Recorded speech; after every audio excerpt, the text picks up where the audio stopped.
There is a railway ho baby as a for far labor ho baby. E was see say ya a time will come. Africa ya nya democracy be difficult for us to practice. I'm telling you this. Ya bedroom baby democracy will be very, very difficult. The youth and the new generation will not accept a democracy. I'm talking about Uganda. Now, if you are catch us as a time, now Uganda, internet no baby. This is more one way or the other. The internet was not working. You can't send information in. You can't send information out. Won't mean sending information come up. Won't mean sending information. Won't mean receive information. So. Na about to other question. Na a branch here front Bobby Wine, our opposition leader.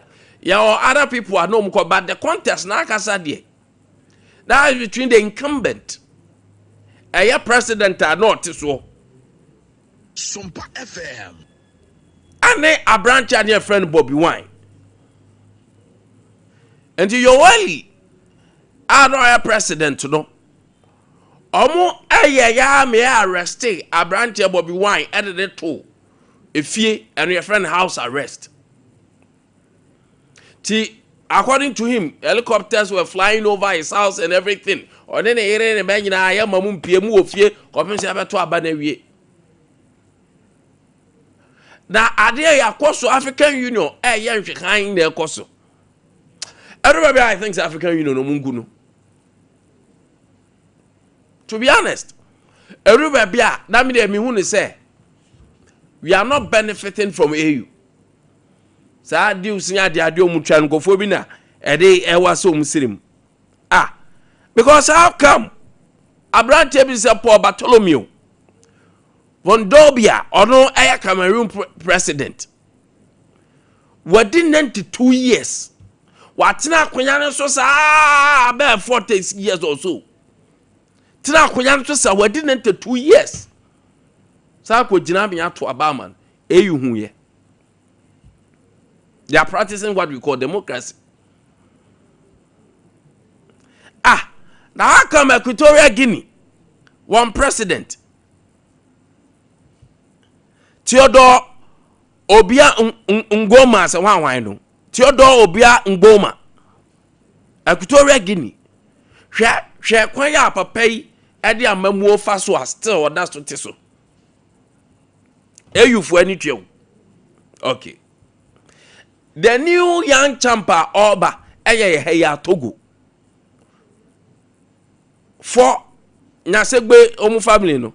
Nasegbe family no. Abrante no so ye new recruit on also these guys are overlooking a democracy. So sometimes I ask myself, say, what are we experiencing? Bepa amemwo chi ade. Ba ode anopa ma yeni komo me ni koko nkomo hu ya me pa. Because koko farmers ne bre. Omo mo kro no omo beg obi for money. They are asking what is due, what is right. Ma me kwa ma so na me era na ne boaten koko farmers president ye ne eni nkomo anopa me sa na anopa ma che. Toby right. Now pom to say. Yakopa do me hoye. Yeah, nobody has official panso. Now, Adiana Koso, Musika come from November. Dear Sika. Kukua, and when you say Kukua for after the eye, Tony Kuku. A buying neto. As I will be entering the Tokuku, you be Japan. A free November band this bring Kuku Yatonga Yeska, our DPI. And say, ya can't answer and pay that this is a Brianna. We bring a buy uncle Fuji, Kuku for Muduna Yeska. I did to be the Amayama, and I did a boy and you see, came on to kakra ebe wi na ya fi adwuma ekudu wo si epia ye ka na ya asem aban wo na wo to koko obi anto bi nkan ho kazi zikaduru wo na betua ye ka na untua ye ka em se de ni bre nenam enti mo ya na ne wo ho no na ye ni bre sem na ye ka ho asem mo bra mo ho ato enro agumumfuom enkrampan bai mu bomode se be firi so mo de man fa masase ama galafo mo yam koko abana ba mo aton ama aban no so entua amoka sana asem na ye enti no ane se ya pria na nse enye ba ko asi aban otwa mu saa na ode ye yen eba kukwekuafo ya de hiade ensua ban bia wo enti ye be ye yenwuma ebeduru baabi no on policy makers o mu make policy ya yen pa yen ka ho mpo na nka mpese ye consensus o ma address ye say ye hawo no mo de aka ho asusu ho ye sika nso a ye de ye adwuma nso a mo mfama ye na no nso aye twan adwuma ye ye yenyam wo bia mfira ban ho o to a mo say ye fertilizer anya aban na de ma ye ni o and she say wo ho ne say wo mo to ye nkuku no and this san she no omu na de fertilizer no brain na aban di amaye e ba fa nye political party bi na de maye eye aban eye wo no to yikuku na emre wo ho no mo de brain sa pension scheme or the same scholarship ni ade nyina e ka package no ho it is aban iba na me ba de makuafo pension scheme be ma wo scholarship maybe you say no ya na ye strepa aya juma so a ebampa krofo e wo hu nyina no mo ankasa de aye protocol no mo afa e ko ba ni etika so aya ye adwuma na muntua ye kan music ya kam ni nyina be sister abre nyina ye ntua ye ka amanfo be bre ye ni abre den na area do mo ka che mo ran ya be na do ma no ka be ntua ye na no ye tise koko board bi ya betna social media ye ntoatoa kekan tem bata ne ade ama ye ni abrepa sika ohono na mo tukuku na mo na mo so mo beto obi ntafe obi na ento ntua ye ka adwuma ya ye nya ene empaso bia ne mo bia mfiri mo nchen adwuma me ye se mafu hia mabra boasi edua di bom ne kumia mabra boasi mo bia ni hono ma ye nya free oman no mu enso nya sa na constitution ne kan za aban ne ye koko na ye se aban ento de ono na eto na sa no ma we koso a e ma ye ni mre. Of course, money baby. And he say, officially, what Friday officially say, Mama Swati said, "Ye Kosunye."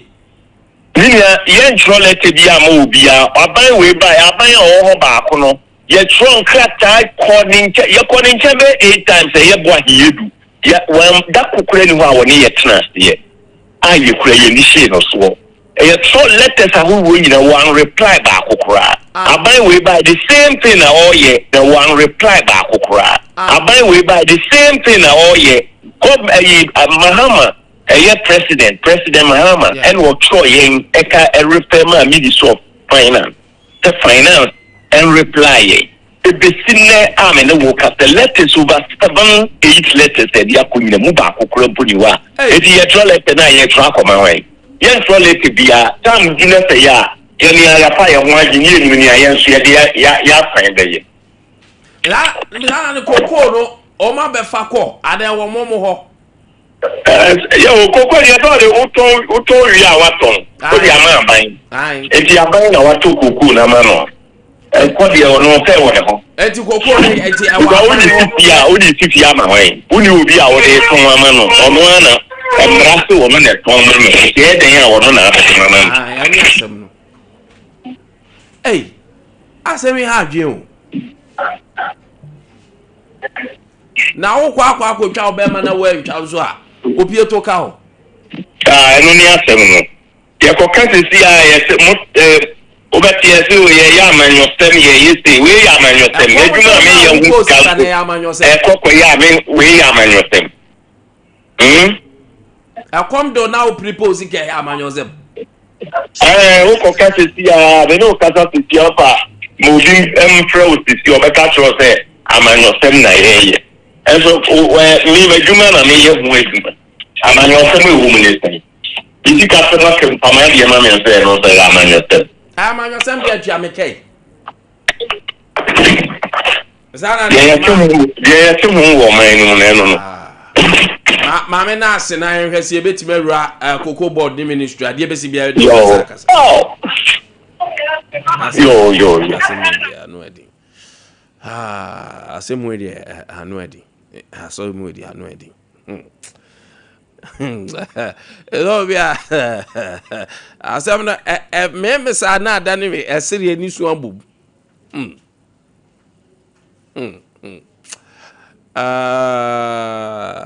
All right. I am going to say a bit to me a rubber cocoa border. That yet what exactly is happening.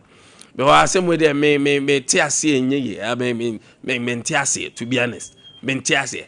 Me tiasi. Maton we cocoa at the amount. Triameka don't say buachi bidin. How can this be politics, sir? Rightfully, what better matter na Triameka? Now when you say me woman is say. And I say cocoa for the omkaso omo striker. And right, some Triameka are buying a tobi a kabua avoidable. A kabua unnecessary a kana yabo as a nation. A kabua a unya see a bebo. Sompa FM. Because what this? I buy some years ago. SEC billboards our cry a movie to other areas. SEC billboard about cocoa smuggling. Some call for this cocoa and fabo destination call the to Ivory Coast. And what I buying something to do this say? You better prevent it. Some call for best smuggle cocoa. I dear back a higher power or more mobile destination. Conference sefju fa dwabo so fa area ho a border ho obefa fa doma area border ho to obi awie ne kokko a ekwa mu pese mu fa so de kwa Ivory Coast because at that time the price at Ivory Coast was better than Ghana. Now then they will tell you say about incentives about Kushin farmers they get fertilizers they get cocoa scholarships cocoa scholarship because at the end of the day it's a free senior high school there's no school, cocoa scholarship for unless say your margin so the tertiary are buying by or say first years so what exactly says the kadomode your money me fan go make for and I say they can't plan something else and what's happening say me don't man the cocoa so now of the of Tremura Quambia, Bom Quambio Bejabia. The next junction, the next spot or the Beko, Ivory Coast. All of the Yena Yenim. Bra ye bebre, say I can say the cocoa fa small yes small cocoa a co Ivory Coast. The nation Ivory Coast will benefit. Once a young was some cushions are coming for farmers and we will not benefit because the cocoa has been smuggled.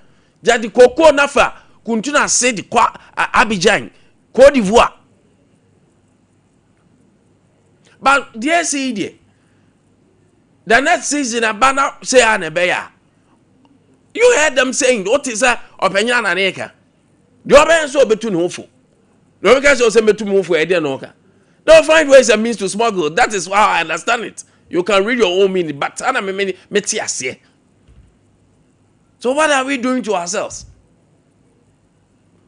Say cocoa ni na bra say Galaford omanye ska so much in Galamsey say they are able to convince a lot of farmers many more be le ko fo wo nyina omoton mu cocoa farms no e de ma Galamsey for e ko no kwa na he decided so on ni cocoa farms no the land ne ma Galaford.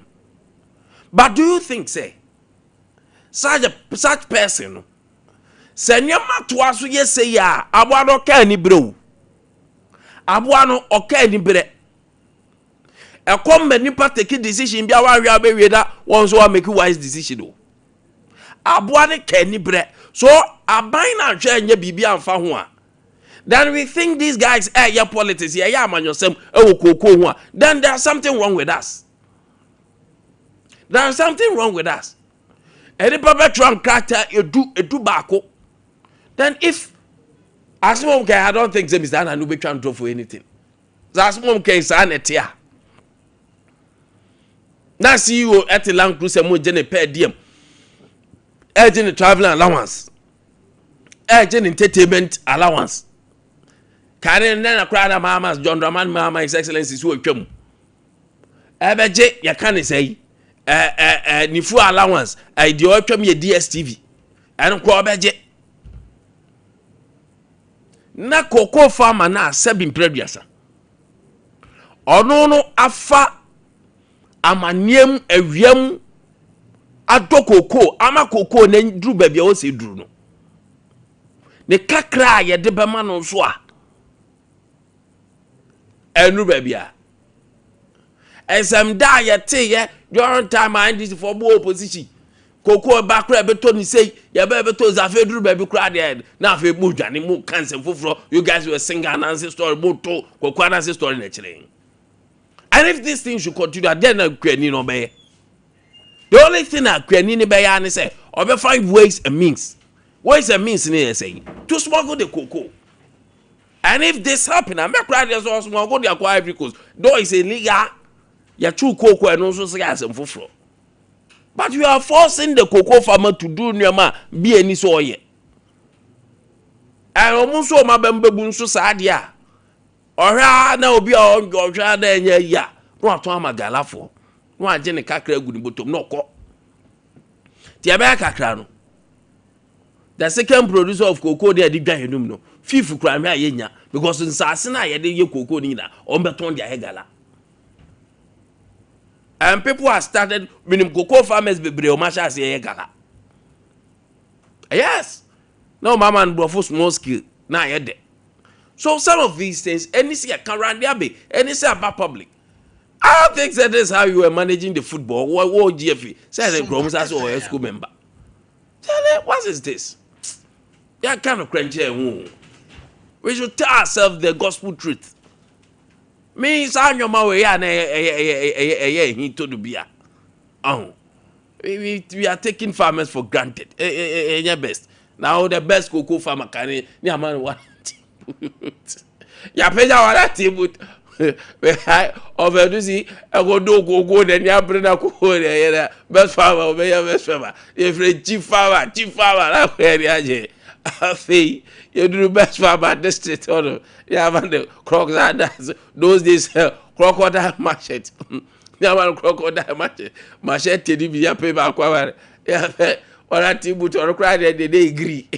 They black in your money green one. Chief our father of every chow. They are the barlow. You see, we are not whetting the appetite of youth to do. Ya my youth then in you say. Do mube rafa mu. And for that matter, ya more money just say cocoa legacy no. You better pass it on to the next generation. Because Namian no me pa se me to pa na mu say dey kwa. Maybe I know about appetize go. Nothing. And it is not good. Because emphaswa yenya free farming mu nititu cocoa mu. Sometimes your foreign your major foreign exchange yenya dingira ye sika yenya frabro training na kakrakana neina ye bia hese yenya oil kakra yenya gold kakra. Sometimes na bibia ejina eye yifo so. Sometimes that be biage na cocoa so. And then ye be a show you the adio. Ghana near what dinina ejina cocoa so. I know cocoa yabunia and I'm kaka from the CC. Amrosaya cocoa that them I will say this was at them now. They were cocoa farmers. Go and ask. Ashtown ha Bantma go and ask. Sada that ne onina. Kakreb na name go drago cranese. Kakreb na ne that's at am bogus eche krana German bogus ne buy na those days you Kwame say adan atitik dina yes you know there share the architectural nature of the dine sure share the strength of women nen dine yes sure tisi kro dadama you for mo buy pin do abusuan panyin fu adidi ho a abusuan panyin ni ba no awu no okọ nen ba fro aba no awu no okọ nyina didi all this building ye hu ne tete nyina na ye koko na ye koko enei na bibia sankra wiem a ye hu other things but brother me dey odin komo say kumawu very unfortunate incident esi ho Honorable Elders Yawanim, I am member of parliament. Emma Kumawu, I don't pay. You don't know any come. Honorable Pamache. When you measure also, now much here on what here for you now. So, And Pomboko, dear. I know me a dumb. I don't know about here, but and there's very Bibia Yaboko. Yamayina, Yahu Yako. Honorable, I didn't Kasankasani see ye because you video no your press release, but I didn't Kasana brief, you know, Unya, saying it didn't see. Openi, now no remember, and you may be no, na copy no more, and a reporter in ya, I can't be a cofania at the coast site. Unfortunately, Olusu in a break. And the unfortunate incident happened that what they call fire container yama menomwa na omoyechi etim ene abronsaya na container no etare ho nti said mote no no said mo hono no car ne lusu break na he was trying to save lives. I think the first point na more Friday the agro park so I think Hona Nanka or try or the car nebefa at Sabreno and Sanadri more Nipadomwana Iguana na Nipanka Omobe Omobe Canabe Doso. If you're born modern say Oban and Ninka na wape baby. Nti so unfortunate say container pay de car no FM no na ye maame nom etimu a omo yechi na ye maame nom so na omo aba omo twen say ebeju omo so na omo so ahoro omo chi mu so omo ni omo manom a na omo timu so asem kesi eto omo na said ye ka say sabre maame fo mienu ana omahwe omnkwa ana mo frank twan so mienu ana ye maame no mo akanso no omugu ayarisabia omoje ayarisanso Ha around that is a deeper and 9 omato ananan mo nsedo yes open amuna mo ha no ba ko de omuyi no na chese wa hwe nkwa ba ko nso a omo at this news attack mo ko hospital no na so hwe nkwa the actually crown mo frank it once one omo ka ho so e peja ta na free ho no e ho mo so ana pen for be na ya na ka ho de ipra na omo pra ba ko de na serious ntino ya de na ba konfa no che anwumre na me nsa ne ba ko aka de e discharge na me nsa na de omo kuma wire resabia omo so here harisa driver nso na otwi ehyan so eka ho bi kuma government hospital na arabaro pay omo prepare no one information bi omo ho ye openye no yako okay yako share omo na anopa yako ebe pemewia ne de na yemfa se nyoma ekonomi kakra omo ho to omo bank kakra na no memenda ne de na modi na ebi intimi enkasa yi but sis media ye kasa no omo enyina nra yitimi no omo nyina din komo driver na when you fractures on the name nyina nso no na nra no watimi kasa kakra na mame fo mi no a omo so eda hono a omo manom ekono so no na omo so etimi ekasa kakra etwa no na ha adwende but do jidi se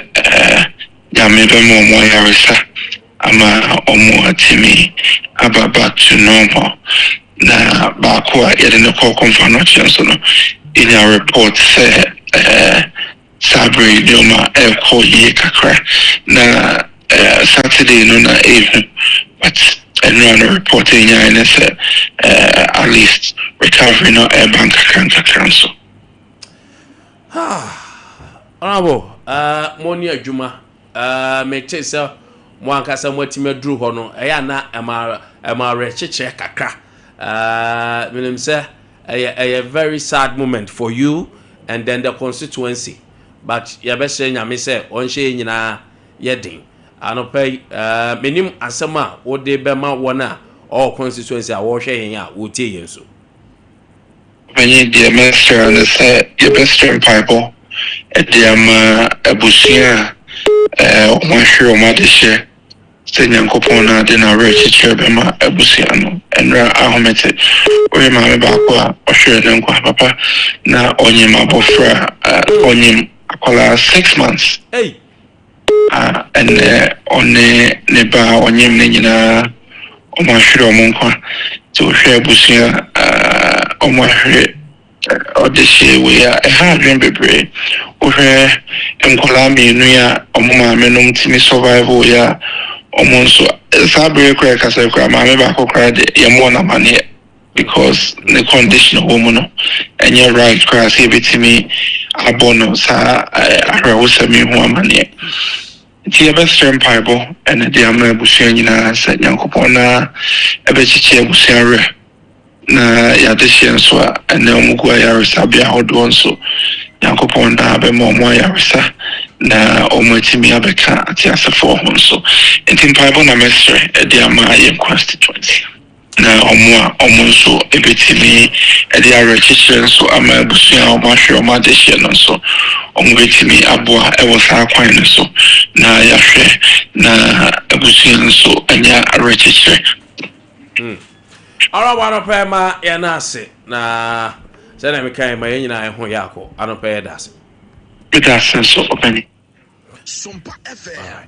Honorable adas yaw anim ana tene kano honorable ana a member of parliament Emma Kumawu enra nanom we can see that say nya sem kitu akra me dan mu ho ne de na say anu edene na video di bi o ha mentimi fanto so ma wonhwe ohwe oba wanyem wafafuro bosumi nsia na emra ka yi etwifa won so oh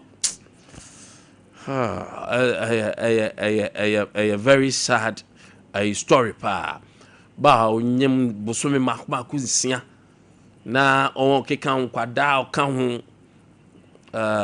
ya se nyame so on cheche busuane re a very sad moment at the kuma man na kuma man for omonhwe Sompa pa no pen ya mamunyina so achi e hon.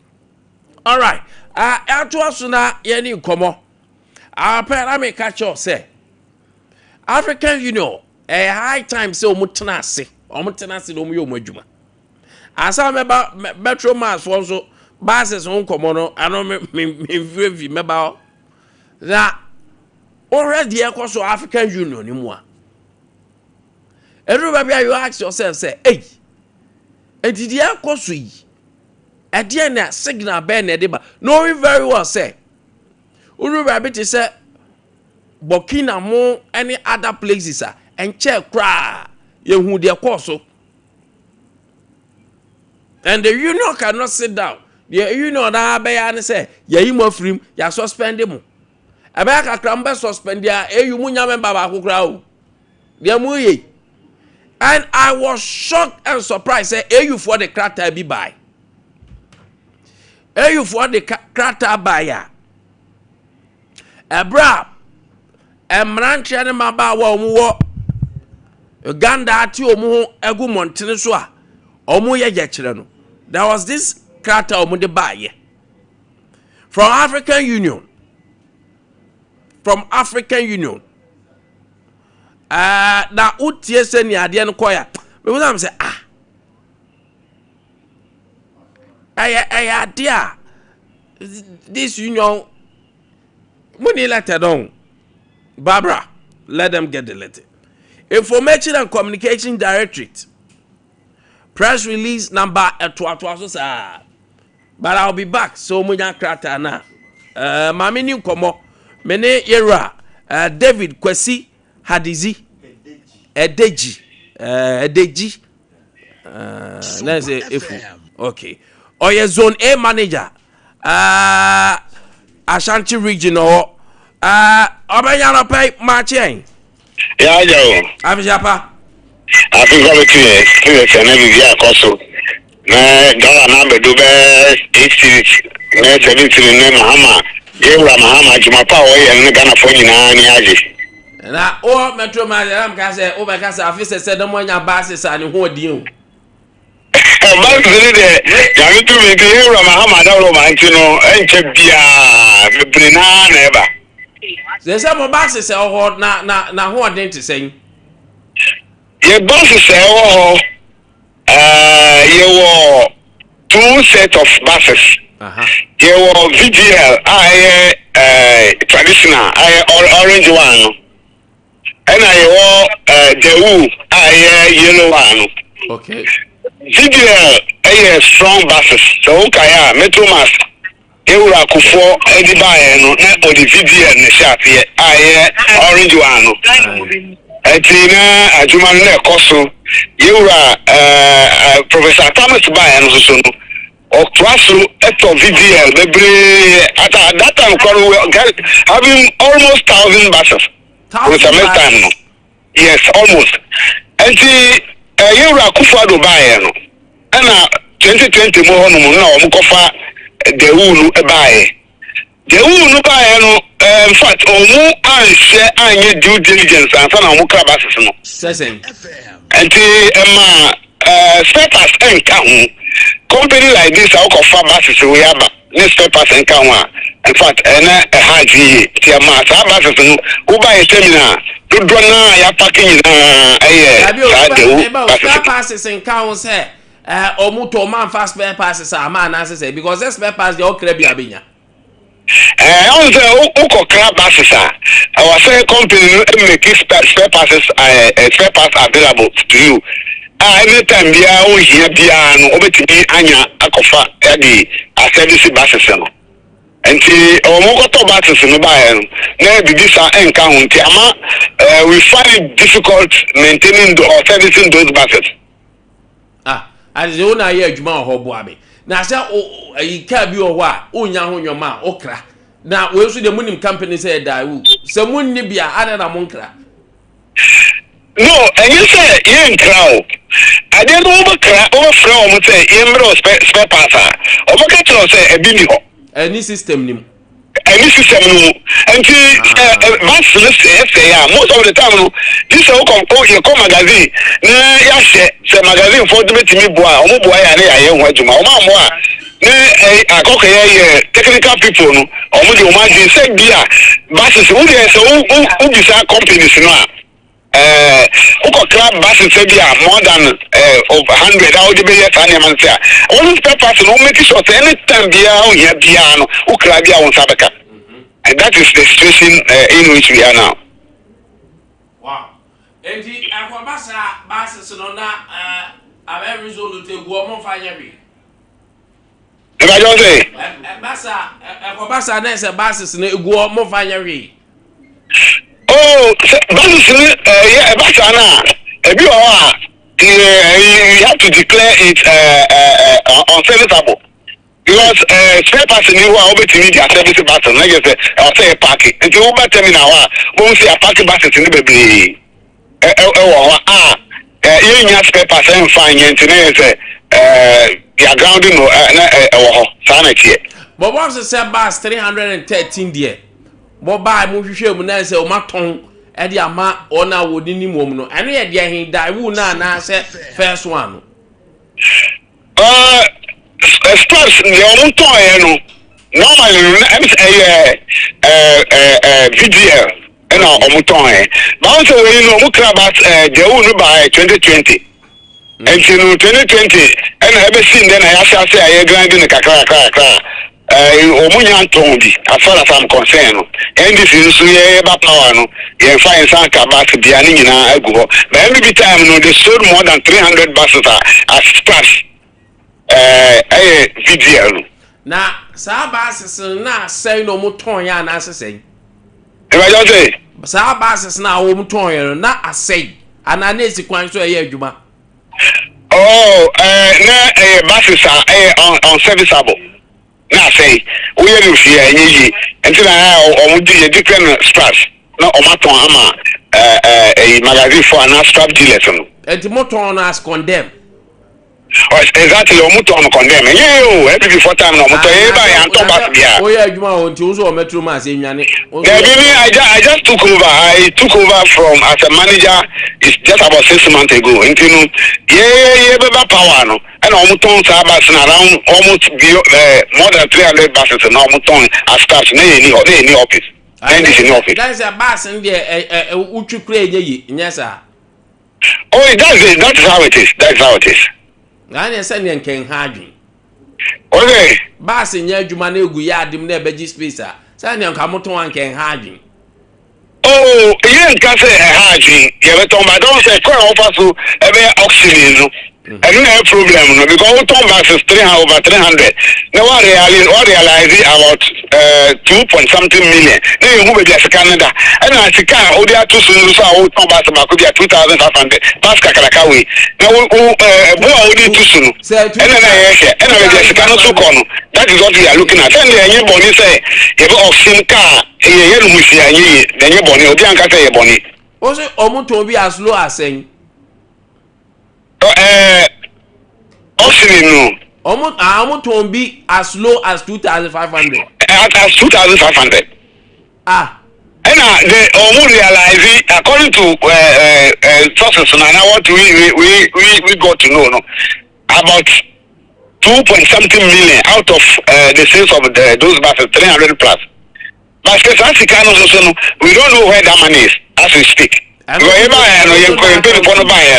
can be end account to I bet you declare say scrap buses na a toy no see but the money did we say and only toy but we didn't get the money. But actually books say omuton say na say no munyaye e wo book mu I say who go through files that is how it is and they are aware so this is how much they have realized from the sales but she can't any account and auditors I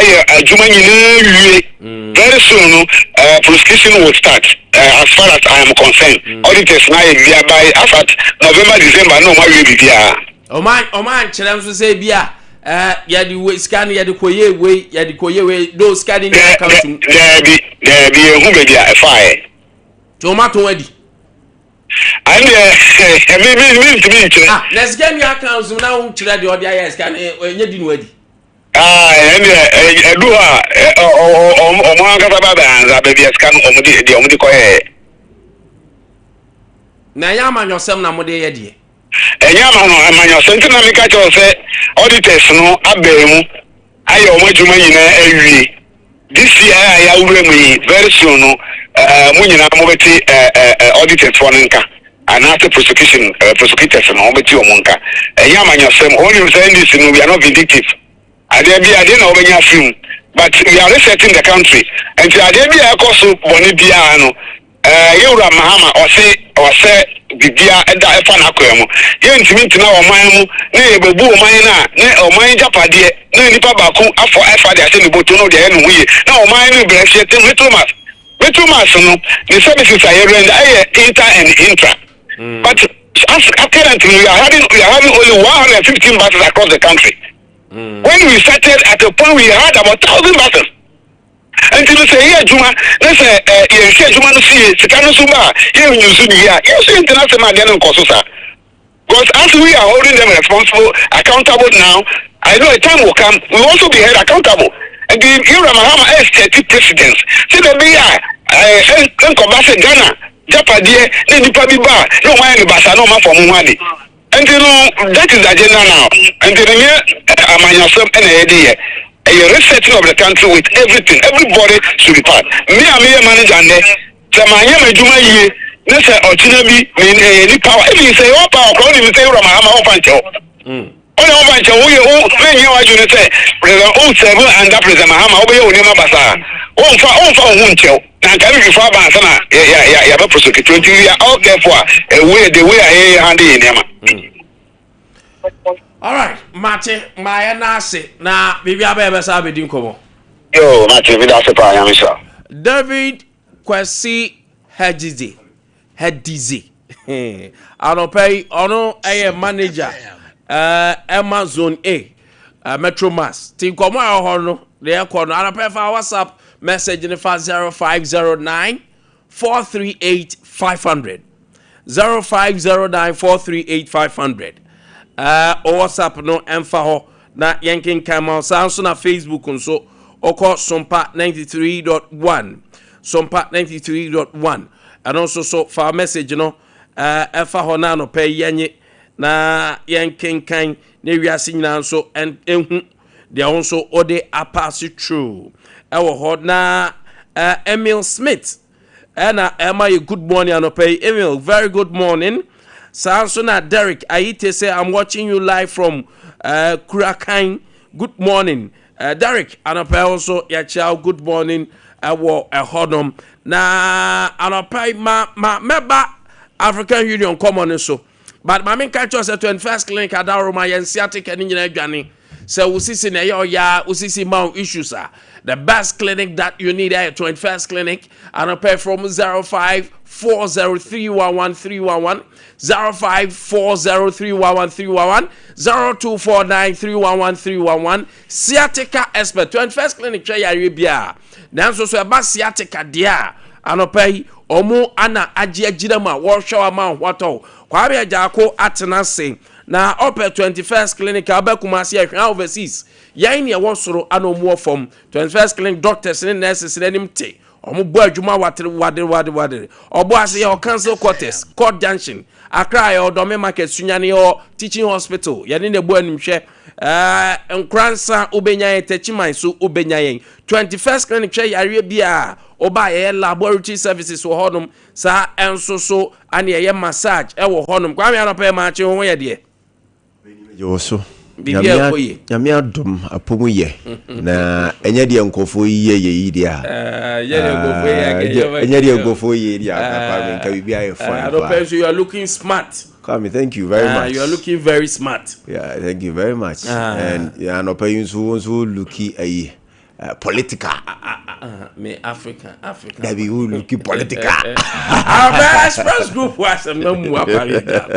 Express Group. Our was some demaye so person question there. Our mononia. Yeah, Express Group. Omo ye reliable. Omo ye fast. Ekwofo Express Group adawo ma ya mo makwa brocho mu ye adwuma omo buko school there. Ye ka se ye testimony kom timi de ti asafo. Kom timi de ti asore one time. Me so okwa akosua de okwa akoye adwuma. Ope scholarship wa broche. Sanso na visa na ope se assist wa. Ero so ye ma obi kama. Obu on so so okoto. Enche kra me kwa me be koto ye be kwa akode nam. Da akodi holidays so abroad. Yemi ni nkobu menyi ti ba akoko na ba akwa ba wi na ba akoko this is a Christmas break and Saturday or backup. Okay. Canada na oko USA and oko USA why you dey say the oba Express Group ya na cho kwan ya do be fa so sanso na oko UK, Australia, New Zealand, Germany na oko krobia apeso oko su bia ni eni komo sanso na apeso oye SAT GRE, GMA, GMAT, TOEFL, any de keka ho na. Ye wo Kumasi Asafu Labor Runabout and crime Momra Kaneshi. First light in a wa ane wo. Odi abomode ane from 024 9448 024 9448 and 055555 5 near makumaku enum 0067 055555 0067 and 0508111343 0508111343 and 0552827787 0552827787 and opay bray na the best group I do to kwine Express Group anopɛ mi bom mo asema mo bo adwuma pa mo eni adwuma mo ye enso ewo anopa studio ba ko pe RSYD Novigi Studios omo ana quality cameras professionals o stream o twa video bia ya ne abu adi wa kegina mu ya won kan malam abiase ya ne kokroko street onam kokroko fair street o ho na abehu yan anopa frɛ 057471 5778 0574715778 and 03039748222 anopa break na yen stream nyoma nyina ema Ghana fa na nyina oto nsa frɛ ya ya no bedi enhyem Kwame anopa edi nkomo bebre command edi bebre ifa na adi wani hwe openi mame nase na menchiao na menchia ya tiefo ne no masenso se ade akye anopa yin so womode womo kasa fidie ne womo kasa mfonyini no so de ato Sompa TV ade ato Sompa FM ye do mase se anopa yo machusi yen openi se ade akye na oman Ghana honsem eba na uyobi a odogana na uyobi a odwene Ghana daakye ho na uyobi a opese Ghana ejina baby a ochena se ukopie baby a obetumi e de ahoahoa ho because o vision ene eniama kese da wani so says ochena bi if you find yourself outside Ghana obetumi a pride yourself our Ghana mu na se what it in sema hudu bi se eboboba na sorry Kwame if you are like me orebeho if you are like me ubesu wo mu if you are like me you will ask a lot of questions as to why saniema yina esi saniema yina ekoso ma memfa enhyase mfiri eye cocoa board issue ni cocoa farmers a ehonsem asori anopa yi Kwame menjimi ni say the ekoso yi we are trying to discourage farmers and say cocoa farming no wo mo be jai na fi galamsey and I say gold to no I'll take you over menjimi ndi say the second best cocoa producing country a Ghana yekuta sa title no ye pese e free ensa ye pese like ye jai to baby na country foforo ebefa na men sansu min yidi say the president of the republic now John Dramani Mahama na Greek minister and I feel so sa agribusiness na issue money so no womo kind of just like lipstick and niema and I say a rhetoric keke no womo ka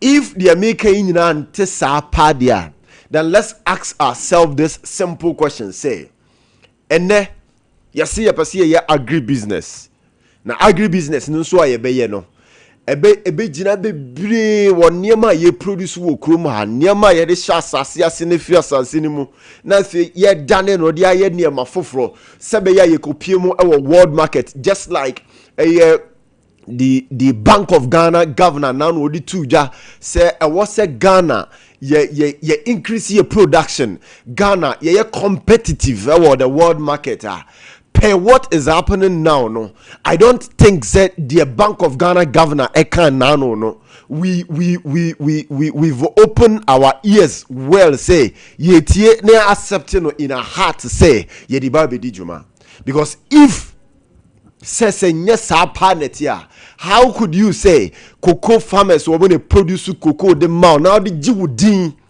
cocoa farmers will produce cocoa at the mouth ne boama cocoa board etumi gina ne nan so na sika wodo pie mu na ebitumi yetumi nya sika ne cocoa board kan so biem na Ghana cocoa farmers no womo de womo bre no you see what is due them no yemfa momo ne mom ye di omo boni ye di omo abroad na twa omo furuma na fe nso abre womo adwene ni omo honhom ase se koko no muntumi enno koko ene ye ade ase ye kase ye ma ye ni akoho a we can continuously harvest But then see mania yeni anko to say the ene yedi galamsey essence as here. A time will come we will not have something called cocoa because our soil no ya say no ya killing no the fertility level ni nyina san enti ye the cocoa shemu a into me produce so enti agribusiness no so no ebeba form. Let's not forget say gold no dani de nyina ye betumi atubi o dani ye betumi suspend it cocoa to crabbe for 10 good years. Now ya ma ni akọ ya can say gold rather. You betumi suspend the gold no to for 10 good years. Now ya ma ni akọ cocoa ho ne eniema ya produce the fla asase no mu aye de hyemu nne bosumi nsua bosumi enwotwe afe emfie mienu mfie miensa na ade na so doche wabra Kwame sa cocoa no ye di no esa yade ye ne haban no ne nnua no so no e de ye niema hodo pia esa yade. If we are not careful near my kopiem gold no kwa, a time will come Ghana will turn a desert land. Ghana will become a desert land. And when it becomes a desert land, and so yensu won sembe kwache, ye nua ne ye di be kwache, until the gold na ye depend on no, ye de kwa, afei price wo mo pe, and wo mo de be ma yen. Yen ye produce cocoa no so ye kwa price wo mo pe, and wo mo de be ma yen. Just like they are doing to us when it comes to cocoa or your nasefo, they are determining the price in the world market when they don't know how to produce it. No mu wie no mo turn no into another product Kwame afei no mo ma kire de o mo de ba be ma yen wo mo convince yen a kire yen say no mo de ma yen eye sefata say ye genesis ani buo mo. We should start using the conscience and yankopon de ama yen. Let's think we are Christ-like in nature. Okocho sem no mu a wose mabom se me seso nyankopon se be onyimi ye na adwene ye adwuma enu nti na debo ahodo nyina obo ye no Kwame enne se wuhunu adebo no wuhunu niema no bi na de woni hwa utumi dwene ho sa wonti ase how nyankopon fa so bo no. How come we cannot sit as a country niema adwene na dey yetirimu no enya adwuma? Not debia we are sitting, we are waiting for the outsiders, the IMF, the World Bank, the we are killing ourselves today. We are killing ourselves tomorrow. We are killing the future of the next generation. Say ye ni mo a wo bi Kwame hwe ba boni pa no awia na nso to bi ho kra ba kokra no ekwan a ofa so de ko na afuom no Kwame enye enu nti ka nko ho obenante atwa kwansini beye enum ensia enso ena akwa pie mu na afuom owia wasan ye adwuma ma wia bonanse na no wia Kwame wasan nante fiafuom ho abafie. You are not providing a more travel roads for them or betumi use means be no according the production level akosoro kakra na otumi yanso na what is due the person also one person or the man. How? Kwame, in short, no, we are trying to say we are not interested in producing cocoa again, but rather your other Ibia your interest room. If not, dear Bentina Bema, we are costosa. If not, dear Bentina Bema cocoa for diamia, and an open with Tian Commander or say one more finding of ways and means to deal with what they produce. This should tell you something. Because abuano se wo ye ne saa na se aponchire no se ade no taa na Kwame ogidan ogi wo na ogi wo nso a wonim de ebesi akiri. It is time de bia meka it is time. We cannot continue to give excuses. Kwame chense ye to woni atwen na IMF na meka nkire say gold for the ben produce here and no na boy boost to your economy. Ye ti hadom no ne anim say gold na ye produce no e boy boost to your economy. This are atwen ama IMF na ba beka because of politics. Because Kwame, excuse my language, we are blinded foolishly by politics. We don't want to tell ourselves the truth. Because of MPP NDC the nipa no ye ya efe na osaba so body na we hye ni nkuran na ochena bi onya kwanya wasaye de ye no ne use NDC MPP na Kwame to Metromas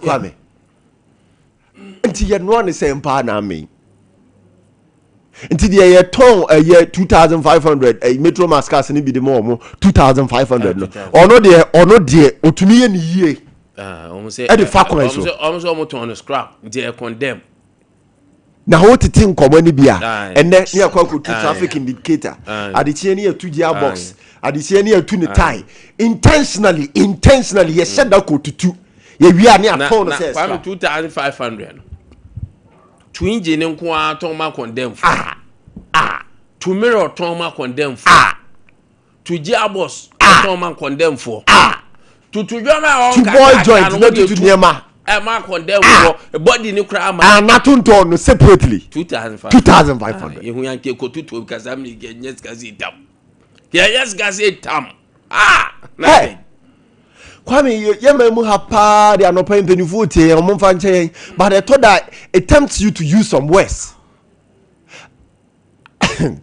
openi bi no aka kire o say onu yade a wontumi nsa wo kuruma ye memu ha ye jimie o say jimie ni achacha no nsa o say jimie ni achacha because jimie de ye nsa o be de nsa because wo dwene wonte ase 2500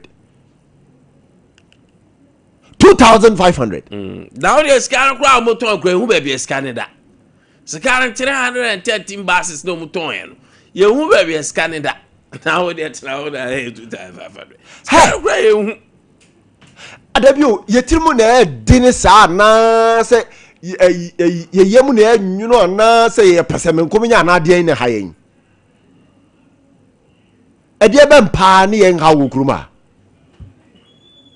ade be mpa ne ye nha Kwame wo kuruma pese de enne trotro drivers for ebuye mamenom ebuye papanom ebuye nuanom efaso wo kurum se nya duru anwumra hwekwan omode omo faso nti ye wasa metro mass yi bia ennamu a ebetumi afa nipa bia be 30 40 enti sa wo ye trotro driver now say o ye trotro driver now say wo increase price the person will go for metro mass no watenam eno kura no Kwame overspeeding enim eno kura no careless driving enim eno wutimu a wo wasumdie your safetyness is secured ni nyina ewom boko eda boko Kwame na me say enra me hoyi enra traffic e bin si do debi se ofa adum ebefamua ebefa RCC ya kan say regional minister office so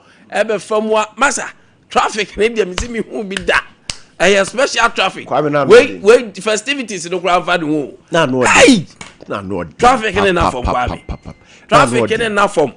Maminka messages kakraba pedestrian rolls around Pampasu KJT and Aduma has turned to market. Good morning, boss. Let the KMA boss take cash in okay. Nidiamba okay. Maminya na minkai wen so ewaha me kind messages no or message in 0509438500 0509438500 na yaje akenkan ede amount hot na Wefri Abdullahi Zinguma Abdul Latif or said that's all bro ma amponsa and so said this is getting serious okay also there anope dia bana Kingdom Herbal Center anope Kwame wabo Kingdom garlic capsules no any bitters no wabo yes wabo board oh yeah Kwame because my catch yourself no immune booster a boost immune system no a release you from anxiety arthritis waposo nsa ejebusa numbness to be also say anyoma no hweye hypertension stroke akumaya de bi wakuma bo peri wa feel comfortable cholesterol na edidi umu a mesra unhia Kingdom garlic capsules and any bitters no ano wonyare kra na abobo a because of immune booster da e wom ne boost system no wa bra onyare sa enso so na Kingdom ginseng power capsules Kingdom ginseng power capsules aropai bomodia na bubobi Kwame na say garlic capsules no on the first one na Kingdom for introduce you e di more than 15 years e da so gina na so aropai Kingdom ginseng power capsules no eno so eye ma mo a empamu some mu problem what take power na well word crow waste and how I feel when your mental stress I feel how say who producing insufficient energy why weak why basa untimi mbomba adwuma so ye Mr. Dionya kingdom ginseng power capsules I don't pay bubo emaye tremendous capsules emani say hule tremendous capsules the almighty tremendous capsules and no eboa a formulating man system ni ye wa himfie ho no nsem sisi onyoma nkoye won say won ko a obi aba no agya onyo osuban na enye aduane a wo so ye bia wo ye wo yo do show romantic ways enso obi aba no ko engine nya omuntimi nka anope bobo bia nya engine nso de say nya pa de aboa wo be lusu customers so engine ye bia Kwame bo se patronage ne be ba sa nso na da bia wo lusu o mo sa mini pa boat ehwere sa ba guru ade ma fe no dim ni kada yesi na boat wo kwan 3 days that perfume or the good there was still engine enya kra eju nya tremendous capsules awomu so omuni mu one na ye mu eno ni asem no o dey about tremendous capsule no bubobi na infections no bu infections ni ebebira de mani basa bubobi na enko menstrual disorder wo menses na enko ya ya bibi basa ana unya bad odor amiso unya almighty tremendous capsules and pay bubo 0597 298 855 0597 298 855 and 0559 761 144 0559 761 144 arope bomodia monso so amope dodo etunmonko Kingdom Herbal Center or Kanshi Drug Lane arope all leading pharmaceutical shops and herbal shops no ubenya bi ewo ho now so wo dia check you how far menya duru an menyaje Driving Rural Bank PLC omunkwa ana form yonkwa akotokron kasoro da arope why osansan kroma osan amanfo hunti or say what in same boat 40 years and over 40 years and still counting as empalo no bomodi abajibi mo amope loan mo akwafa nyoma mo amotontoma spare parts ni de keka hono anopa uba ope bosia as empalo ne de ma interest no ewo form na hyenso say your loan ye process ama wa ya news ka yente ohwe within 12 hours na loan no aben she nya fe na kofa ko lecture ko ye we dabi oba pa loan nso so bra ema maka ho abom akuakuo no momra magi ska na mo fanko ye adwuma na ye boa mo anya loan interest no wo form pa aropa bomodia ne bra ye ka ye customers say ye product no eda so ye adwuma your savings account current account fixed deposit micro finance afei susu ye shares no ya floating misro oda chinti Rural Bank shares now so ye owner also ye bango na onye npa atoa bomode ha ne pebi that chinti investment no so ekoso ye new branch no wo Atonsu market high school junction e ho na say ya gbadare obi a de nani e kire ye head office ya Santi Joabin branches no wo onwe Fumeso Bonre Sepetimpom Roman Hill Adesheman Bepiam enso New Road Pankrono ene Aboso Jabira Banga na yesi we are the best anopay enso so ewo ho no ma anopay okay yeni nkomo Verom K Sam Jerome K Sam head of public affairs Amakoko board Jerome anopay ma chen ne pom te saying Damia dom Jerome we there adopa kafra e anu ama ne so ama ahwefo ne atiefo so awada ma Ghana cocoa producers and as farmers I say one sika from November December up to now one sankan wadaroma sign assemblity here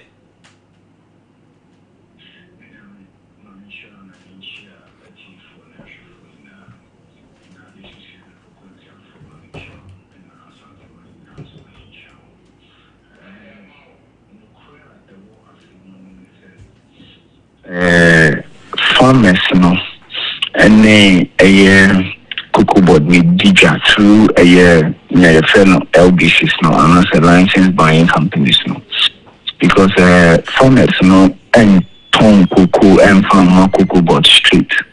No more from license buying companies.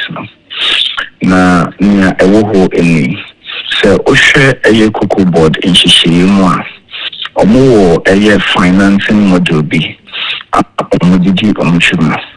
Na a year a blind we a buyer. Na omobi be almost 60-40. Na 60-40 nature say. Eye Brunina Odi Cocoa ni kwa common on Potokasi because of the canon. On no every 60% eba. Into the cocoa ni na ekwa. Na or the 40% and so I then abba. It is 40% now or the baba or the bar. Na companies na eto cocoa no. Or musika akamudiano. Na or the iodine na or the amawo. Na aban buy no. And omoye a new arrangement say 60-40 in the entire form. It is there enco 80-20. Naturally say a year Brunino and off the cam let me the 80% about. Now we are na 20% na catchino. Now we have the cocoa board. Naturally say cocoa board at the day a margins or the baby mama woman a two cocoa no. Anyone a train cocoa and near dinner or their mom. And on the basis of that, no, a year Brunina or Wabutrino and off the cam or no, or share a year company. I am fancy camano now onto cocoa and famano. And see a share on the basis of that in cocoa board, it said that in Nutraka as to a year Nipana or Modificana Yadang. Eko akomano no but minya na entesa now so no 2024 the baby drew sa na obi baby sa say e ba na sen in a draw say na ya be kaya afibia for about 32 years no obi hu na say afibia si okuku sika na eden aba na che say ya kwa syndicated loan sa syndicated loan na ya be kwa no e based on koku dodo a ebia afimu the project say ya be eden ya beton anasi bitimi nya na aton dia ma eye broni no inti no eno ho ne aye ho hyehyɛ na yaje eye huska na ye kwaji huska na enam se eye sika abakoko bo kwanka senti no ye ti bi wom ede ma eye won a ebeto kokoo no inti ne ye friend seed money anasi seed funds inti na we na kwa kwache se ye kokoo board na onimpu e kire eye won a ebede ebeto kokoo. Number 2, sika wo ho at any point in time because yen make projections ni akwakoji sika at every point in time sika ede wo ho na zuminia nya esi ni in 2023 2024 ye catch a brewing say ye bet supply cocoa by say 800,000 metric tons. Now that 800,000 metric tons no and now some of brewing ye then edifika buyer which was in about $1.2 billion. Or this kind of buyer no and could ye supply almost half of cocoa na Yakoji Huska will bring in a home. Into 333,751 yen find it then. I'm found more Brunino. And then they do 2024 year. Yes, and also I could Brunin Hobuno. In a Brunin said that I cannot guarantee for you, say, Obekwakojo Bosnia. Into that means to say international banks na anyeden. I'm a Kukuboska because Brunino anyeden. And guarantees her. But Brunino be capture cocoa board say, and none say me cocoa or no was a odima mintino. Jamayan say, me finance cocoa no, and a person me toma. Said the bay a minya, me cocoa no was all your day. Odima meno. Number 2, say me finance a me and a met trewo, a jumukua fa, me sick on fire day. Famano. Who the simbi.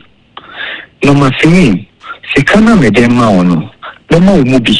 Na actually a Jumani Navia, my dame, Mamma Mubi. And Munchi, and no Kahona a formal basis. I have a bit baby I had a but the good news is then the same. A new cocoa board in a distributor and I say Mexico. So on the basis of that, we are going to invest common via the amano. Number two, another important thing we say, say, you buy you say, a smuggling, a caution. It is a smuggling in Pocoswa. Projected cocoa na Abia Afimono, why is Abia many bear 500,000 metric tons? We don't say at the end of the day, we don't need to bear 400 and I say 420. That means you be caught into smuggling. And then I never smuggling, but if you say a pricing, into a bank we buy or should we say that be? So they are making share their fat a bone. Said the bear or moon fat cocoa in Pum Figana any day. Enko. Inti enamino kasi so over Africa hegna gaman ni kuku bo eden. It was so in terms of price. Your bono was free papa. A man food nara episode of kuku ever have eden. Because you get value for a kuku na oton. Inti and also in the way ama yenya a lot of kuku in the system because in cafes and KBA, it is never better than the Phonoma Jomuku Sakuku Naka.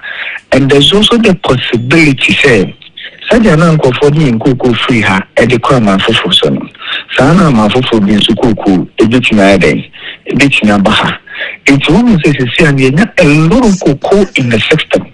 Ubia Pesa or Yeding or Tom, a year in Kuku, not a Yeding, if you will. Another thing, so I question and say, if you afford the be a panic, do you know why or more panic? Or more panic, said the bear on the tone of cocoon a free because what a man saying just no. Cocoon born a free 12,000 and the last 2 years. A year $12,000 per ton. Abba bears a 5,000 cities, a $5,000 per ton and ne. But about 5,000, Abba bear $5,000 per ton. Kuku Kedi Nankasana are buying a share of the man near $5,040, which means a number was put in a bonus is here a day. A wohono. There is this panic reaction because say a bono of about the tissue of a base into the Sadia would be ample rushes of the day. The tone cuckoo. Now the moment I will rushes of the tone cuckoo. I'll be seeing soon now. In here, all cotton cuckoo namana or better. So also, Obeka said, mean too, and I change a cut because we were not doing this about the tissue. Or no, so I didn't say, yeah, better so. In the about the tissue, all the Toma Minamitra. When I'm in a day, then Koboka. So as I said, so there's that panic reaction, but the assurance I'm giving them and say, and now say ye pedie, ye dear Moko cook ye meaning chino. Yem three ye for say, Brunino dia oyeno, the bede, said the tafu, ye make it in. Because a bona performer Brunino, a press even on cocoa board. So reduce a year your price, and some are many then. Assign contract. But a buying Sony cocoa board, yes and no. You cocoa the premium money at Intino. Young to mint Mahoma said the cow a bona open say a ton of 10 a day. And Tony Sama you create in a money day. And Cherno. And I say, if you can sell any day, and more form. Intino, yes, as cocoa board, we understand perfectly the system and answer the situation at a day. Ecoso. Now, so no. Ye she said ye beya a queen nino a hobede at the tono.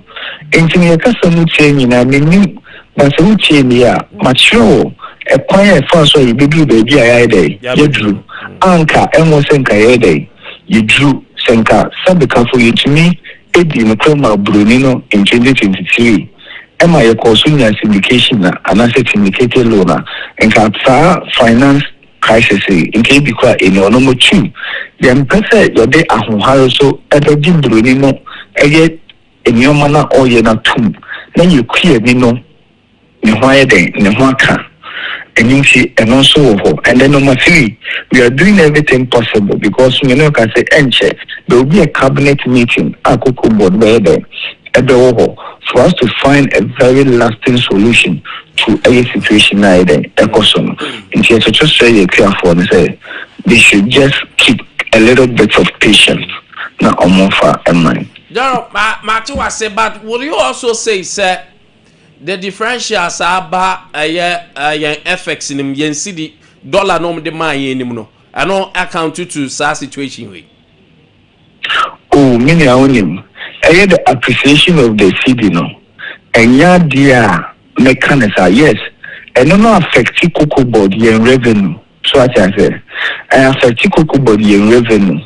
It also affected a creating music and I was say unya because senka ebia sikano ye 16 cities said yeah a year 2024-25 yeah the sexy cocoa bona and by now only could clear music and almost 5,100 yeah so as I say and compare bag almost 51 million and over I could be 52 million but because of appreciation of the city, no, and I'm not a year cuckoo, you know, if you anything can stay and I'm a year 3,620 something. So this, no, okay, that is one aspect of it. But when you say the moment it brings stability in your currency over a period of time, no, and I'm not born my which me then, which me a year projections or predictions, and then you know, a year 26, 27. It because you be seen such situation any day but because we be when you but also what I say we be when you say yes ABCD and a mere day may but the situation happening on the international market say a bona drop and don't have nothing to do with the appreciation of the currency a bona all right now can be say bia o predict and I say o project say obenye bia fancy 7,000 tons of cocoa na wanya but wakwadwu ska to me I want more difficult kakra in your books there will be balance brought forward and balance brought down say okwadwu 7,000 no mentimi enya then scan be your say 5,000 na ultimate producer you pay for the 5,000 you have the difference of 2,000 then it will be difficult.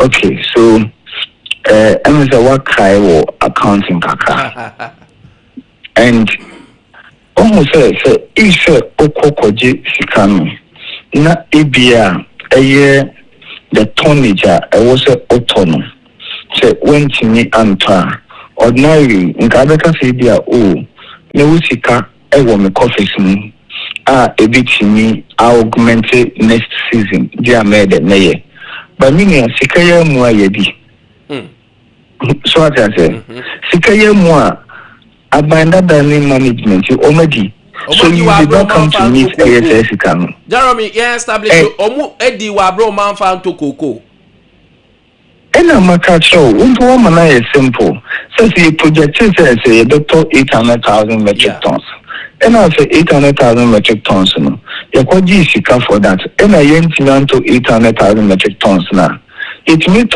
just about 460 something thousand so now I will say a beer day yes over 333,000 and musika then ewo into over no amount to but you can hear say any scan here this and now I accounts in mudia yeah any day so what di omedi fantastic into omedi no near yen supply no and also about the a card here then the amount because I was say ukoede ukukuchia so what I say Mate was say Jeremy I'm ready to also kuchia but or how pa I was no pam punin ne say bruni no on jisika or jikuku of course send I promises all the bemano so what I say intinese sa bring na kuku ne bumpun ayedia chese what am say dey esisi asan so do okafo Friday e dey abrel intimedia these are the situations we are dealing with a cocoa board as we speak. But Jeremy baby ana me person meto ase kakra ye baby a okoka say oka share me say cocoa board enye directly involved. Yes, we all know say you are not directly involved but per the establishment according to PNDC law no which established Cocoa Board 1984, you amended in 2017 and all that. One thing I'm making it clear, say you are regulators. And more than more supervising the process that is involved. Let me even make it simple for you. Let me make it simple for you. My man is simple for me. So okay, I told you, say, creating any Cocoa Board, it just through LBCs. Exactly. So yeah. Creating any Cocoa Board through LBCs. Now another choice say Cocoa Board through CMC. And a year responsible for the purchase and sale of Ghana's cocoa. A monopoly. So I said, it's in the new BIA at any point in time. And from one shares the buck stops with Cocoa Board to find resources to purchase cocoa. That's what in the American I say. Hello. Yes, and on the basis of that, that retrieve and your day. And nothing I make a source on the say. Meno custom prim.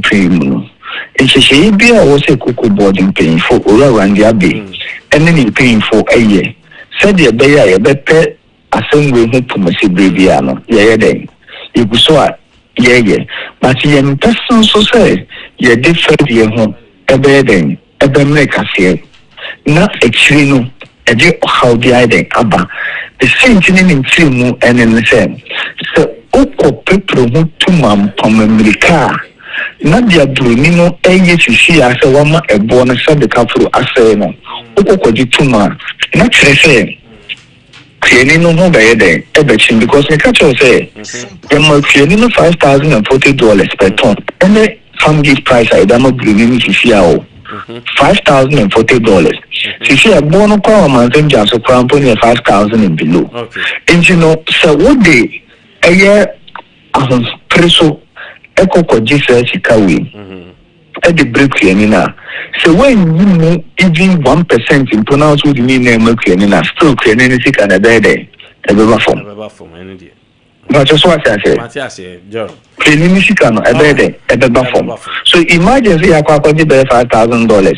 Yes, you will cleaning 70% of it, and everyone even 80% of it. What do you have 100% in the amount of crown bonus? Still a bond bet 3,600. No one fanning in a man. No one fanning in a day. One fanning in a man. So,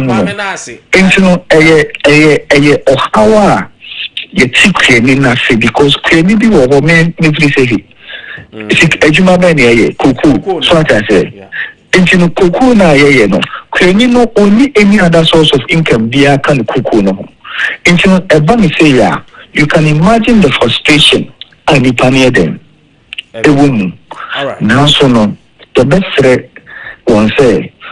Oh my intention so ka crazy said the bear. You been a year in no any pumasibra papa. Alright. Na yimina ye hwan de ina hwan han Jeremy no pay we are grateful ye ne ahwefo ne atiefo nyina das yes madam Jerome na ye kasa mafo na head of public affairs edema ye Cocoa Board adope wote se ye ne di nkomo na graciously me amenu Sharif Abdul Atenase Abdul Karim Atenase the Sharif Ejrem Ediama the National Democratic Congress NDC is a communication team member sir also na Abraham Cletus also so ewo fia ha ono so Ejrem Ede ama the New Patriotic Party oben Cletus anope matching na be joso green answer there so papa na me tell aso ti ase ya bani aba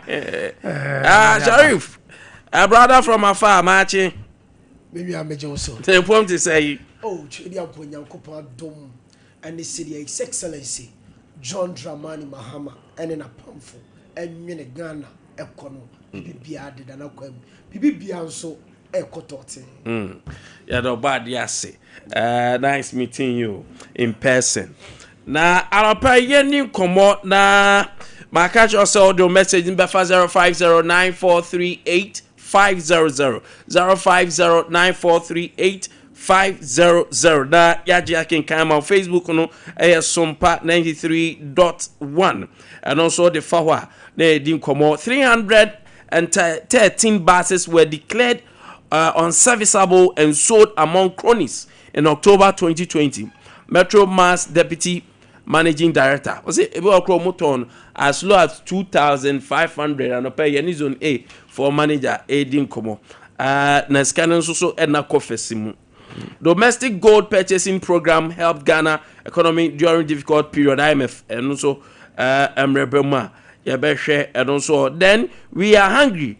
We've not been paid since November. Cocoa farmers films almost so edia omode eba no. But remember Cletus now Metro Mass buses 313 and according to the current MD management or deputy say baby a scanner fa no maton so a scanning na office and I say na match for na match me Sharif san say last year this year you share Sharif this intimation na master say anopa tie from fanche bia na makova board kakra because as young people we must stand up for the truth and we are developing a country. And young people in both political parties, we should not sit down for our politicians to take us for granted. As if sebi, we cannot reason in between the lines. The appointees of this government, almost started from the very first day of Mobile. I feel say it's an archaic political style. Sir, you the to me, Ama, you have gotten this overwhelming mandate to rule and to lead. All that you want to do, you say, you want to paint the past government in black. What you are doing. And then we are in 2026. A deputy MD of Metro Mass, Harun, and making reference to a 2020 issue. So issue was says it's in 2020 as more. 2020 October. Yeah. So he's making reference to a 2020 issue. Oba ya did to be the man Oba ya deputy MD. It's more than 1 year new. So if all these issues were had dentin a fin or kind. According to him, I think our auditors the entire all kind of said the entire Nana Nkwantabisa so once my about all kind of said there has been an issue in Accra. In fact, Kumas Kwebu or say transport once my about now there's a call on Metro Mass so say transport why didn't they can't why didn't work the inner cities of at least our two major cities in the area. Now Metro Mass you have to step in and I mean solve the problem to a large extent. And no and the fast as me by we were now looking at okay the problem that has arisen. Now ya pehupu masibriano the deputy MD should tell us so.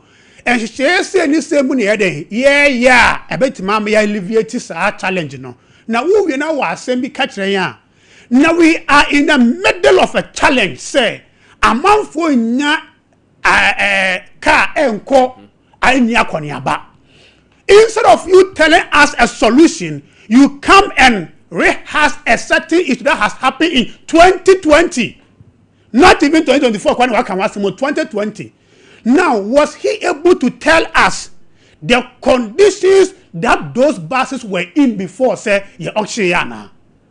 You don't just come and tell us, say, in the middle of a problem, a solution, say, 2020 and not 2026. Munya kan komufie na Metro Mass the entire munya kan komufie ni say enfie sia bia atwamuo no ye a Metro Mass mpanifo e wo shin back 413 ye hu sika sebi what sort of common sense is this? No, say a man for believe said there are a lot of buses over 1,000 buses. But the point is so if there is a lot of solution to problems media can make reference to 2024 bus be auction can any problem. You are making reference to some 6 years ago when you cannot tell us those buses no conditions say the woman ti and ebia ya oxy. You cannot you don't one make cast answer and also catch us on matter. Oh, say any serviceable, say serviceable. And to say it was not serviceable. In fact, what career no. And no said Nasa press conference no Musa can say their major challenge today was Metro Mass saying. Let me quote him. Was saying we have enough funds, but getting the right spare parts is our problem. That very day now, now. So it tells you, say, you even today in 2026 appreciate the fact, say, the model of the buses of Metro Mass, no, and what spare parts in your head. Any system, because Sharif also say your old buses, or the model nowadays, a chum. These are buses that were procured some 10 years ago near you. Into the modern nowadays, a chum.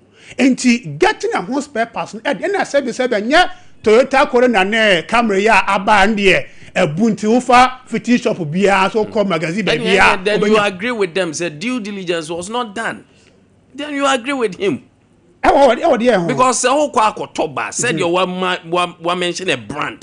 That brand way there. About 20, be 25 years, be 15 years. But all per pass, you get it.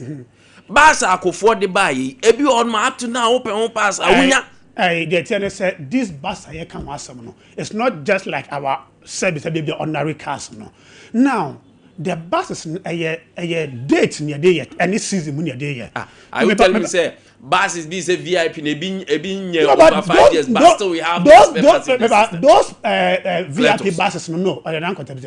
Take your time. Those buses are here can no. And Metro Mass no omo entra nye pesa. The model and this everything is different. And when they are making the point to say, so are you telling me say yeah hakotono na ye nimu say ebedu time be obsolete.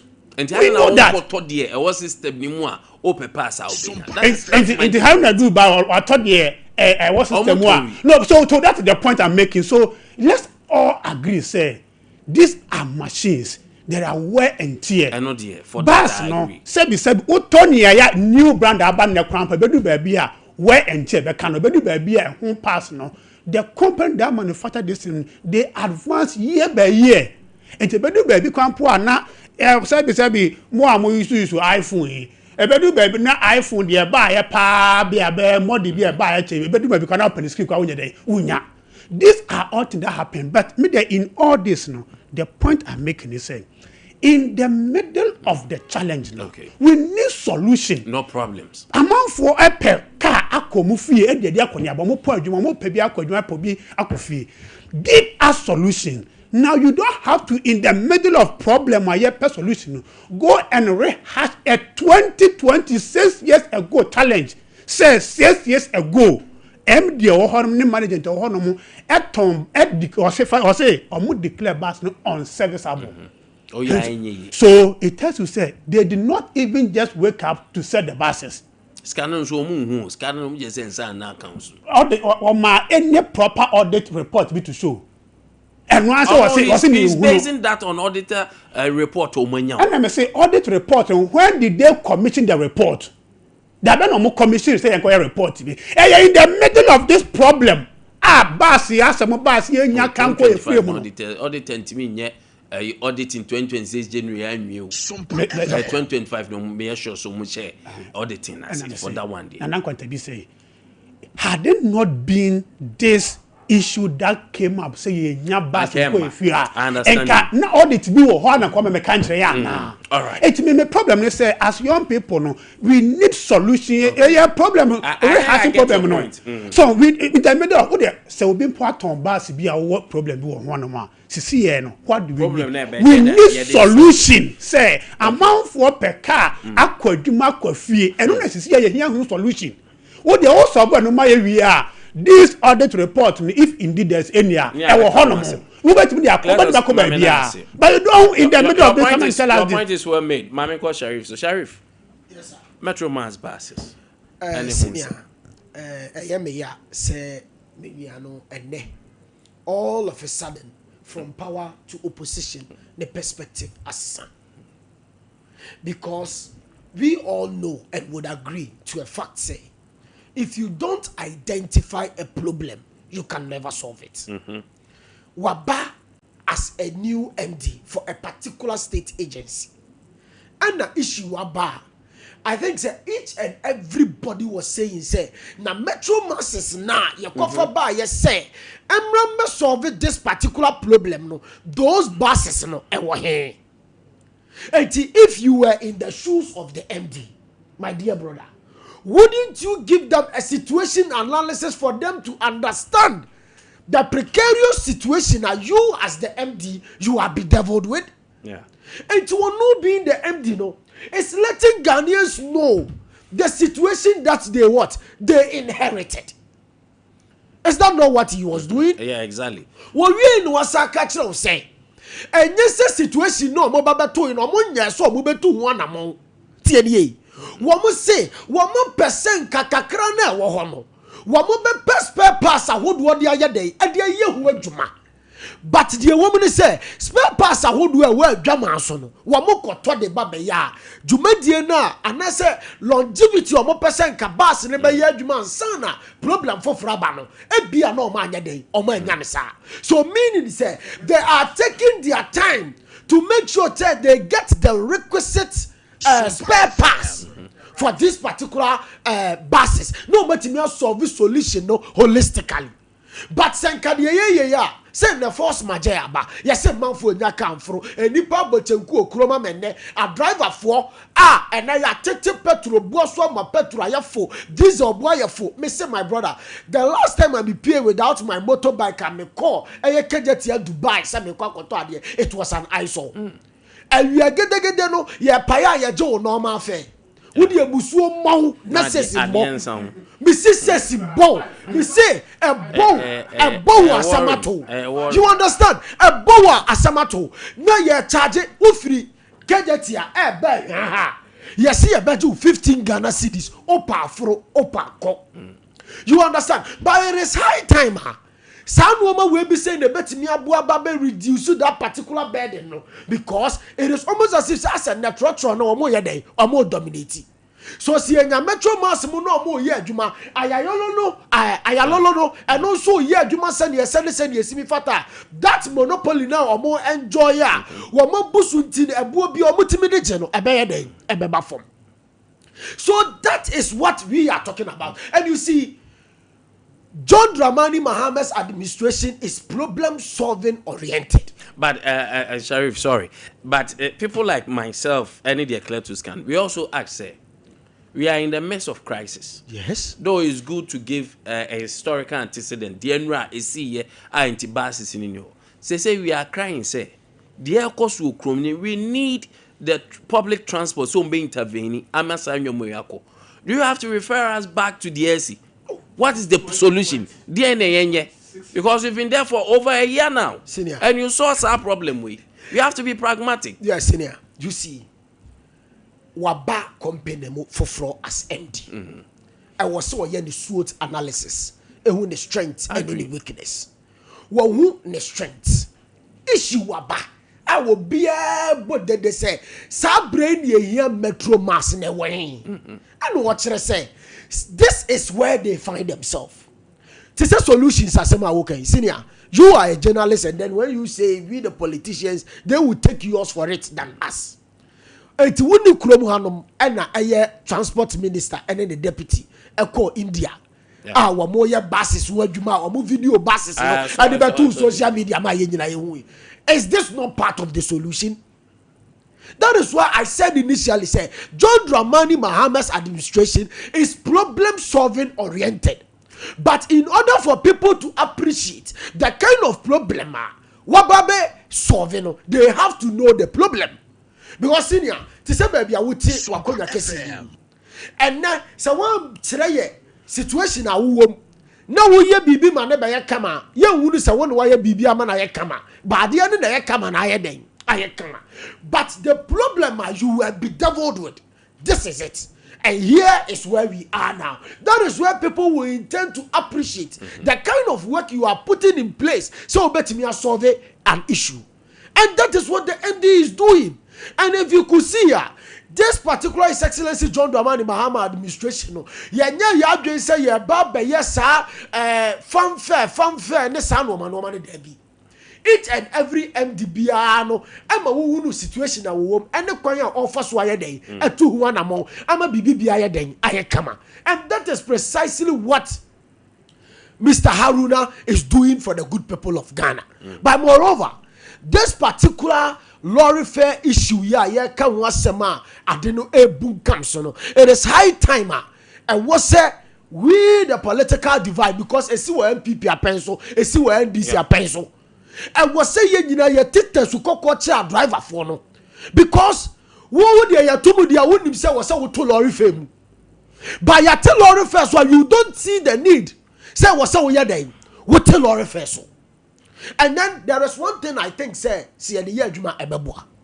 And then minua uko oya ne bus is egu echenkroi. Yesu dia ne bus is egu echenkroi. Adentina some of these agencies no your government won hwe na sankofo nyina won twi omo men the transport ministry on frɛ omo to a meeting. No one try omo say this is the situation they are succumb with. What at all can they do to help them? Because see this private institutions need to be bewuramua ebeboa because do you know why sa GPRTU anything you and sa ayifo no pop to ane ho awani no because wamo association ni weak wamo timi de ba say yatefu well so 15% but a driver for no wamo twi cars no for 15% ne dey enye sometimes yentimi ga so me weak ye won kofo bebrai from wawa for. They don't have a station. They don't belong to any association. So senior, if they don't have any station, GPR2 for Krabekano.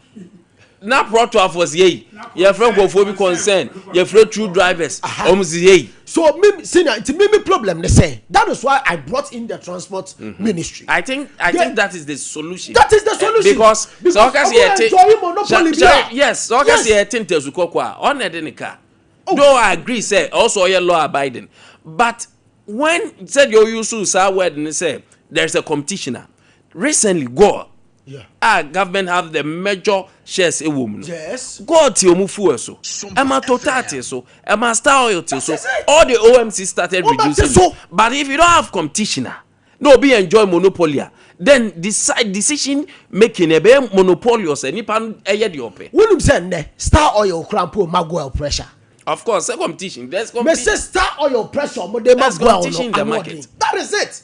And today, me do say yeah, no. And one thing no say, yeah, MTT the phone, no, yeah, best seller money deal cost, yeah, best seller they should crack their whip. They are there to protect the interest of the people. They should do that. And yeah, traffic infractions go on also more shake. So when you mrano what is a GPRTU for say yate car boasu no bi gina won chan pai ehwa aboaso 20 Ghana cedis a chinipa ne car no chinipa ne car no that is what they should do senior na dey make me boa GPRTU there were times now me say I was with the KMA boss at AKMA Kinzuba me say that time ana me wo KM no ya che tro makuma almost 335 so much 300 me say 335 wo ba ya fine one san ya do ka no ya akudin komo kan obi a no person ya gidigidi no ye beto ka no besu a ye jaka ni so more than a week ni e fa ka ne ma say be ya wo kwa next time e be ka bi ya e me see from no me srese I was say yet memfo no police fo no boye. Okay. You see, the police is our friend. If indeed the police is our friend, they should be up and doing to help us solve this particular canker. All right, police for so foka. Omo yere no man foka nti nyina eba tie nyina. Yes. Yanko cocoa board. Cocoa farmers ni soon. Omo say up to now from November. Omo si kama yani PR ne kasai. Wacheche nyoma bim the ama problem about off takers si keke da ho also mutua in terms of cocoa challenges omonya. Let us cocoa farmers and before the committee can create free the as a solution and o propose no you see that is why I hear 2024 that's why my mobile me and December call can say obesity 30% of government expenditure to the private people no now these are some of them because you see transport issue no ta o emone sa ankofo obobo mudi na no when they all come on board am bet me the more expertise I dey aba because they are in that business they know what goes in but how the share a state enterprise sir even the MD crown salary nko the operational cost and no cost a metro mass or more operational cost nko crown no it enya de ketua and na se ne kan the MD have also accepted say getting the right spare parts is one of their major challenge. And so when he knows that, he should not criticize the former leadership 6 years ago. Na only what went into because no to spare parts be a shame. Now say in 2 months time as I break it down, you are causing financial loss to the organization. Until maybe that is also one of the now Cocoa Board. I heard me by the Jerome. Yeah, now or make some comments which seems to be reasons why Cocoa for no more musical musu. I believe that institutional communicators and also more information about agencies, they have to be a bit careful in the choice of words on which some of the reasons are mama. Senya mekaya no CCA the fundamental challenge about this cocoa issue near Kwafo in said the NDC have been shot by their own bullet. Yes, that's fundamental issue. How? In opposition and some of more can edit cocoa Kwafo man to mutrim ne yo masumu de nasania omo peche aban anu oteso na kofo ado aban ene akuafo no ene eya ade asenkomu wa akwanya so betima patch onko betima patch. First thing first, a boy kan in just 2024 say I was an MPP de makoko akuafo 6,000. Now when you have told the farmer say about so ye ni paboni ni tumo den sasabonsa won pemasem awoso amamu 6,000 Ghana cedis na ni tumo den to amamu 3,001 na ye de ye ba amamu 6,000 now akuafo ni tie wa asem to about the man boom nasa wo ba nasa all that you can do and they say omomu 128 Ghana cedis increment here. That is an insult to them. One man wants to and how dear Kakrebi or their account musica quapun and from November and I'm going to be sad. Menu me half for the idea grache. I have memory goals in Impetuaso. Metina honor mobiles and fear bedusia. I never heard. This is the first time in a very long while. Said me to say, Coco, we are forced of my tongue, Coco, no Musanko Musca. And yet 2 weeks, and yet 1 month from November. So this is 3 months near. I cocoa near Tony Coco the 1 year sika. Now, Cocoa Board, Casama for my church, one also else have making reference to some 2024 as some 2 years ago. And the abandoned Dana what Chemuno and ordinary yen as was said. The entire Cocoa for and the yen to Amoka 2026 January say 2024. Nana Kufuadwa buy a yard binti. What sort of insult is this? All right. Just plead with them so. All right. FBSC ano dollar no echo appreciating into the sika ye ko toko ko yen saka no apart from now wouldn't say Cocoa Board no Cocoa Biana CCA he's losing almost 33% of the revenue in terms of the conversion into the local currency no. And a problem we all understand that. Just play with them. Now all the making reference to 2024 you are just insulting them. Realm kakra na mo fan che na me time na beat him pa. Me nua meda was the woman say the biamika. If you don't identify the problem, it will be hard for you to solve it. What here, Jerome Kaino, especially clear. So even the current price, Cocoa Board, Eto Cocoa, no. Cocoa Board, Eto Cocoa, no. Still, nah. Ghana Cocoa Boyetono is the highest within our West African regime. And then, dear woman say, there is a situation. Wosha Jerome Kasani ni tona or Yusua. Meaning say he feels for these farmers because he himself said say one who free sehi. Sehi so juma die potia yedi was sehi koko juma. So he feels the ordeal they are going through. But the woman said he was telling us to know perfectly clear, and you know initially koko here better a syndicated loans near quantity better and anyesa. And then now buying say there be. Ya won kophobia ya from off takers.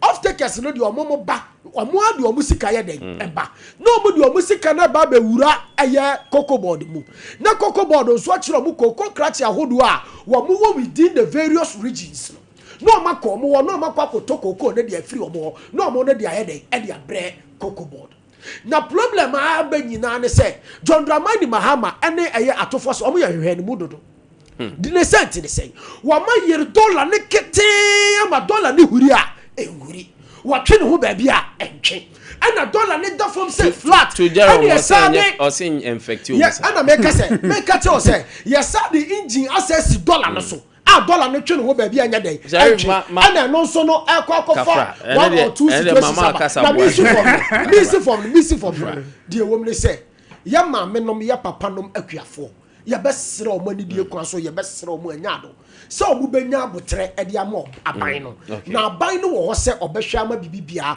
akotote e dia mo ya the honorable Randy Abedi obehwe no atoto mo ama bibibia e kama mesumedas that's how I'll do better with my time 0548931931 0554931931 Yemfa course no ha we say please good morning to you your panel. Why is it that cocoa farmers always suffer whenever NDC is in power? I agree Dr. Bobia Chaman Coca and Mr. Kese of Stellar's Pharmacy in Konongo from Almighty Crocodile inside Asante Achim. Hello, good morning. Hello. Good morning Obapa. Hello. Obapa me enti anopai. I'm Pastor, good morning. Good morning. I'm Pastor on Sompa ni. Anyo.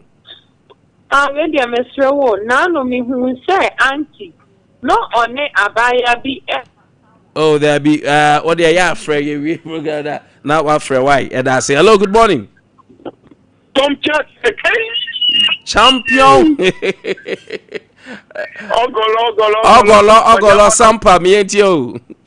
Yo senior teke mayencha Sompa 93.1 ana Sompa TV afi nyampa teke ubodu manyamishiram e ka agreka ne mamincha agrek ne se yewa elisiku do bia mi chan council so ama cha message regional nke teye mo bekun wasi kwata senior men comment me che ana me bra pinina kwani bien kana kuma ntuni yem eni sia banye wo ho de akuafo e wo mi se dollar mo perform kabie but NDC yene ba akuafo di yen piteke kwani bien kana kuma ntuni yem yewa was abia o kokopod e betutu no mo to first afi e be wem no kokopod kokko akuafo di na bepen e be di piteke woni nyaminya juma Medas Ogoro hello good morning.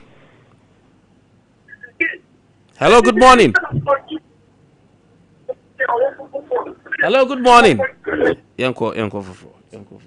Hello, good morning. Hello, good morning. Oh my goodness. Hello, good morning. Yes, sir. Good morning. Hello, Mietio. Too bad. Hello, good morning. good morning. Yes, Audin. Good morning. Oh, why?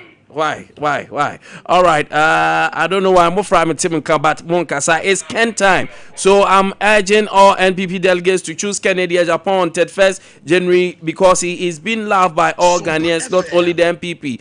Jagos from Nsawam another message way by birthdays Kakreo Mamenya birthdays way. The first one air call Ama Kezia or say Adoma. Happy birthday to you, Kezia Osei Adoma. Udodona from Miss Hotlin. Wefri Waunia Barbara Taylor. Yes, Barbara Taylor or Sompa TV. And I pay happy birthday. Also Dodo. Nyamisha no nyo kesi. or say nyame edu bedru achi pa Kezia happy birthday on this special day afei happy birthday Kezia na afei we so kwama nana krobia asante nana